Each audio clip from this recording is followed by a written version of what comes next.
Wanasema acha kila kitu mfuate Mungu, lakini ukweli ni huu: tafuta kila kitu kwa ajili ya Mungu. Linapokuja swala la Mungu, hili si jambo la mabishano, ni jambo la utii, ni jambo la unyenyekevu.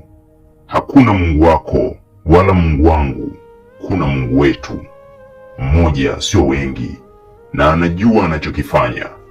Angalia ulimwengu, mfanano wa vitu, mpangilio wa maisha, nidhamu ya nyakati, vyote vinaashiria kitu kimoja: akili moja imeumba, si nyingi. Kila kitu kinaenda kwa mpangilio: usiku na mchana, siku na wiki, misimu na nyakati.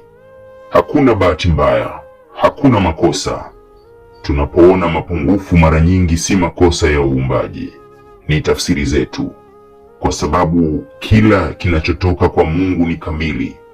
Utashi unaweza kukufanya uhoji, lakini hata huo utashi ni sehemu ya uumbaji.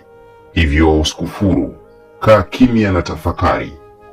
Kama humuoni Mungu, angalia kazi zake, na kama unachokiona akikupendezi, labda si kibaya, labda ni uelewa wako ndio mdogo. Kama kuzaliwa ni mwanzo, basi kifo sio mwisho, ni mwendelezo.